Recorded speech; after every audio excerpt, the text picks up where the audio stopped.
Bonjour, aujourd'hui on va faire du Qigong du bâton. Alors, la pratique du bâton, elle permet de s'étirer, de s'échauffer. On a l'effet Qigong, puisqu'on on fait le geste, en même temps on place la respiration. Tout ça, ça apporte beaucoup de détente. Et on est là, vous êtes là pour vous détendre, n'est-ce pas? Je vais donc vous apprendre un petit protocole que vous pouvez pratiquer chaque matin, ou quand vous voulez, qui aura vraiment les mêmes vertus qu'un enchaînement de Qigong. Ça permet de varier un peu. Voilà, c'est vraiment très intéressant comme pratique. On va démarrer facile, debout, et on va tenir notre bâton comme ceci. Le premier mouvement, pour faire le premier mouvement, on va attraper le bâton comme ça, on va glisser la main et on va venir pousser sur la gauche. Si je le fais de l'autre côté, j'attrape, je pousse. Et les mains elles vont glisser à chaque fois. La main elle glisse, la main elle glisse, la main elle glisse, la main elle glisse. Vous allez sentir que ça travaille au niveau de la colonne vertébrale, comme ça, au niveau des épaules. Bien entendu, on va chercher à être le plus décontracté possible. On attrape le bâton, on frappe. La main glisse, glisse, glisse, glisse, glisse.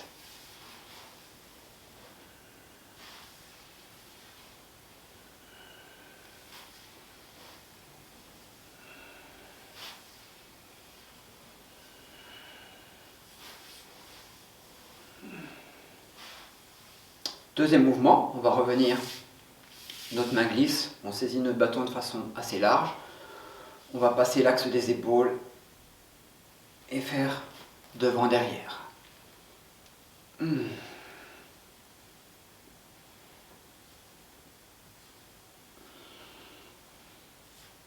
Alors si vous pouvez, si c'est difficile, plus vous écartez au maximum, bon, il faut quand même passer la tête, plus c'est facile, et si on resserre, passez une épaule après l'autre. Une bonne ouverture de bras, pas trop exagérée, c'est pas mal.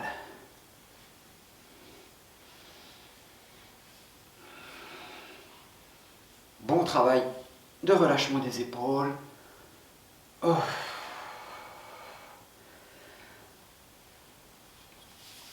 Troisième mouvement. Pour le troisième mouvement, on va resserrer les mains comme ça et revenir pagayer devant.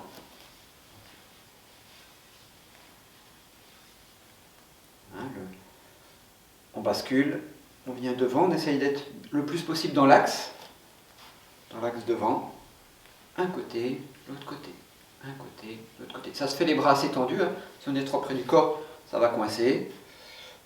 Tendu, mais pas exagérément. On laisse aller la respiration. Je n'avais pas parlé de la respiration tout à l'heure.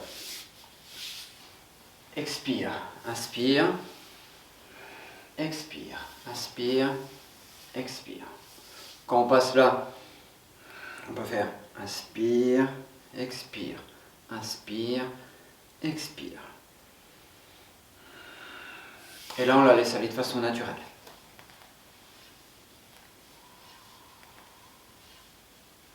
Pour le prochain mouvement, on va faire un pas. On va avancer un pas. On fait attention d'être sur deux lignes. Si on est sur une seule ligne, comme ça, on ne tient pas debout, bien évidemment. Donc, on avance sur deux lignes. Et puis, on va saisir notre bâton dans une prise moyenne, un peu plus de la largeur des épaules. On va pousser, tirer, pousser, tirer. On va inspirer, expirer.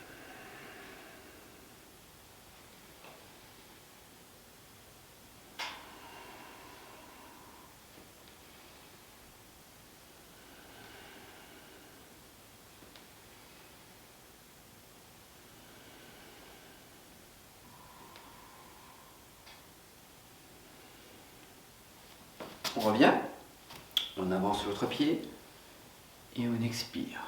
Et on inspire. On va faire bien attention de garder le pied bien au sol, à l'arrière. À l'avant, s'il se décolle un peu quand on revient, c'est pas grave. On a le centre de gravité qui est solide, tandis que là, si on fait ça, si on décolle le pied, c'est pas ok, on perd l'énergie dans les pieds.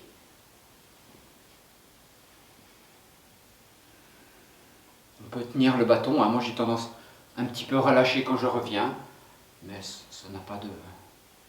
De toute façon, il ne faut pas le tenir trop serré. Il faut être vraiment très souple, partout, même dans la tenue du bâton.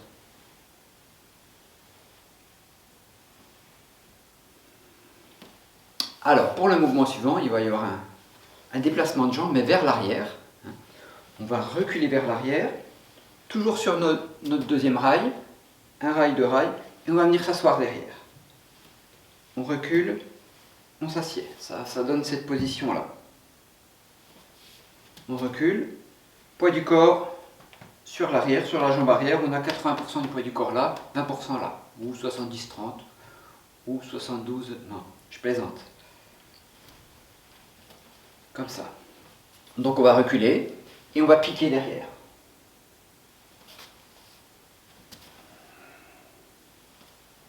Inspire, expire.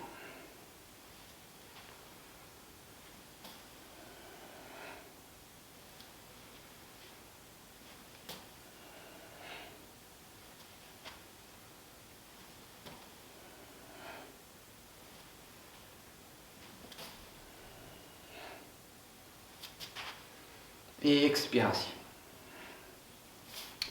On revient. Mouvement suivant. Pour le mouvement suivant, on va venir étirer le flanc. On va à nouveau, un petit peu comme on le faisait sur le côté, mais cette fois-ci, on va venir frapper en oblique comme ça. Donc on va glisser et le poids du bâton, il va nous permettre de bien étirer tout le côté du corps. On va faire ça. On revient, on glisse de l'autre côté.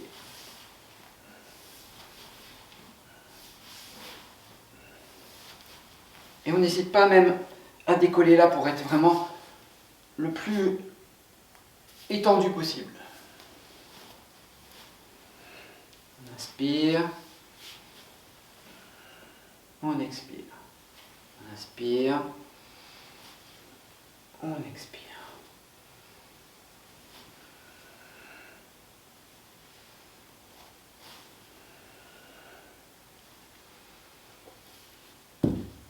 Ok? On va le remarquer dans cet enchaînement, ça fait travailler aussi beaucoup les jambes en fonction des positions qu'on prend. Hein.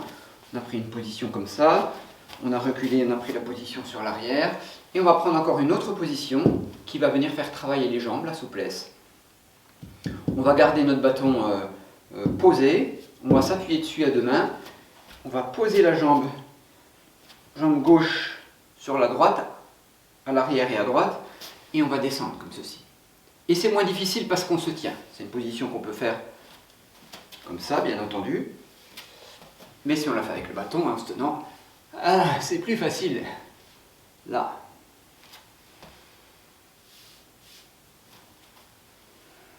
Attendez, je réfléchis à ce que je voulais vous faire faire, si on changeait le bâton ou pas. Non, c'est bien comme ça. D'un côté, de l'autre. On pourrait faire ça. On va changer. On va passer le bras gauche au-dessus. On descend. Là. Inspire. Expire. Inspire. Expire. Et on a fini. Alors, revisionnez ça, encore et encore et encore, pour l'intégrer, pour pouvoir le pratiquer après à vitesse réelle. Et c'est ce qu'on va faire tout de suite. Une fois que vous avez compris les positions de jambes, la respiration, vous pouvez me suivre dans la deuxième partie qui suit, où on va le faire sans discuter. Êtes-vous prêts? Êtes-vous prête? On se détend, on se décontracte.